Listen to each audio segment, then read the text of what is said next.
ලංකාවේ ලැබෙන IDD call වලට ගෙවන එකම දුරකථන සංනිවේදකයා. සද්දට රැවටෙන්න එපා. ලෆාජ් වෙතින් එන මෙරින් සිමෙන්ති. සද්ද නැතුව වැඩ. CIC ශක්තිමාන් සම අනුග්‍රහය. සමුපකාර රක්ෂණ සමාන.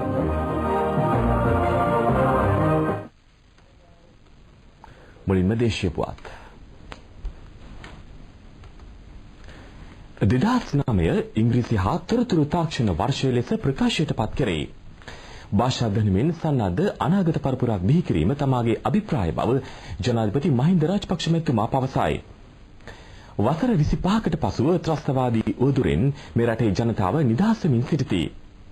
මේ නිසා 2009 වසර සාමය සහ සැබෑ නිදහසේ වසර වන්නාseම ශ්‍රී ලංකා මාතාවගේ දූපුතුන් වශයෙන් ආගම් කුල බේද නොසලකා සියලු දෙනාගේම අනාගත සංවර්ධනයත් සෞභාග්‍යයත් අත බැඳ ගන්නා වර්ෂය බවත් ජනාධිපතිතුමා කියා සිටී.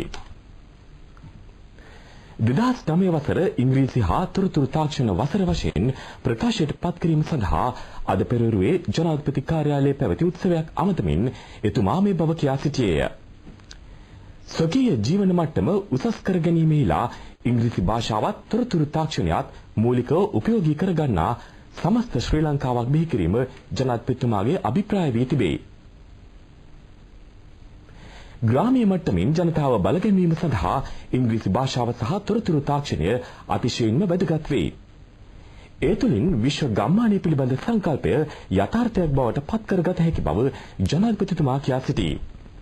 2009 වසර ඉංග්‍රීසි හා තොරතුරු තාක්ෂණ වසර ලෙස ප්‍රකාශයට පත් කිරීම නිමිත්තෙන් සමරු මුද්‍රයක් හා මුල් දින කවරයක් නිකුත් කිරීමද වෙබ් අඩවියක් විවෘත කිරීමද මෙහිදී සිදුවිය.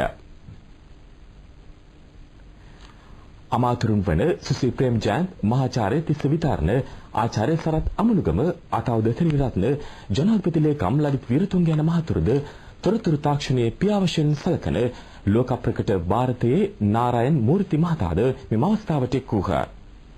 මෙම වැඩපිළිවෙල ඉදිරියට ගෙන යාම සඳහා ස්වාධීන රූපවාහිනිය, ජාතික රූපවාහිනිය, ලේකා උත්සාහිතනය, ශ්‍රී ලංකා ටෙලිකොම් ආයතනය, ලංකා වාණිජ්‍ය මණ්ඩලය, වාණිජ හා කර්මාන්ත මණ්ඩලය සහ ආයෝජන මණ්ඩලය එක්ව සිටී.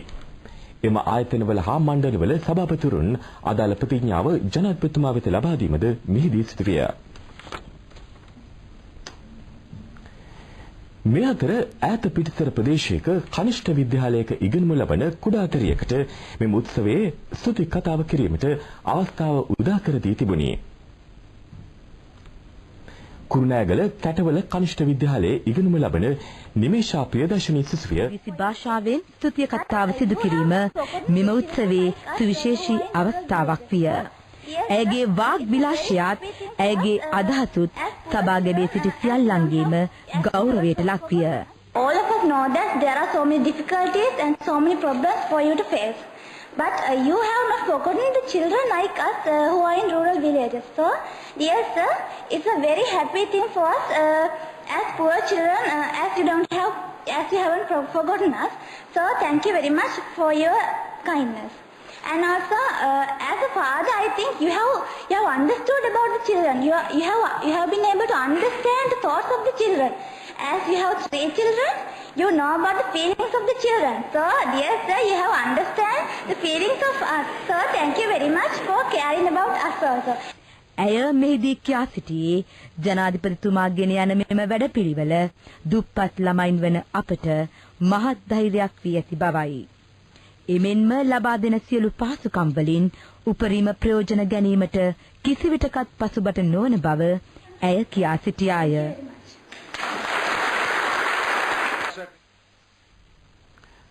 පුදුකුඩිරිප්පු උදයාරකාට ප්‍රදේශයේ රහස්‍යගතව සංගවා තිබූ ත්‍රස්තවාදීන්ට අයත් තවත් පුපුරණ ද්‍රව්‍ය සහ අවයායුධ ගබඩාවක් විරෝධාර ආරක්ෂක හමුදාව අත්පත් කරගනිති. මුලතිව් ඉදිරි ආරක්ෂක වළල්ලේ සිට මේ පිළිබඳ වාර්තාවක් ගෙන එන අප නියෝජිත සුජිත් විතාන පතිරණ.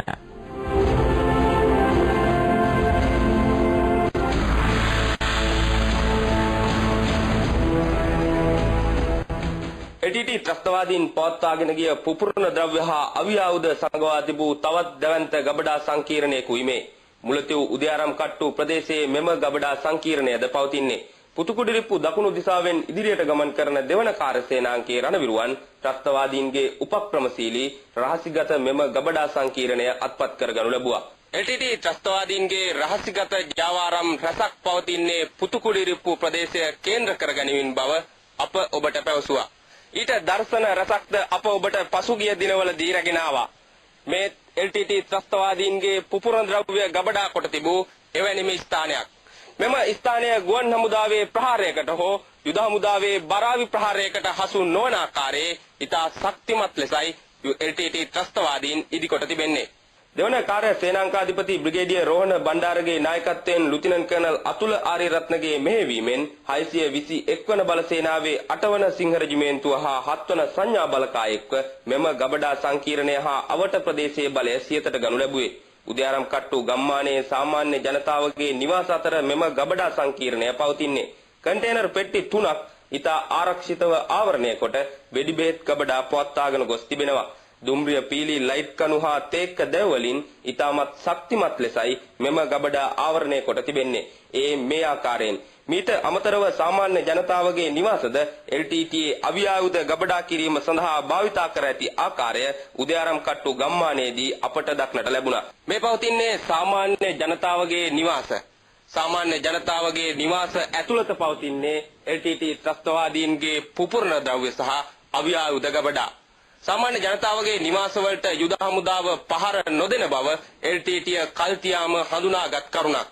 එනිසාමයි LTT ත්‍රස්තවාදීන් සාමාන්‍ය ජනතාවගේ නිවාස තුල රැඳී සිටමින් සාමාන්‍ය ජනතාවගේ නිවාස තුල තම අවියායුධ ගබඩා සහ පුපුරන ද්‍රව්‍ය ගබඩා පවත්වාගෙන යන්නට ඇත්තේ. ආරක්ෂක හමුදාවන් සිවිල් ජනාවාසවලට පහර නොදෙන බව LTTE බවා පිළිගත් කරුණක් බව සිවිල් ජනාවාස අතර පුපුරන ද්‍රව්‍ය ගබඩා පවත්වාගෙන යාම තුලින් ඉතා පැහැදිලි වෙනවා. ඒ අනුව යුද හමුදාව ප්‍රහාර එල්ල කරුණුයේ හඳුනාගත් ත්‍රස්ත ඉලක්ක වෙත පමණක් බව මේ තුලින් සනාථ වන කරුණක්.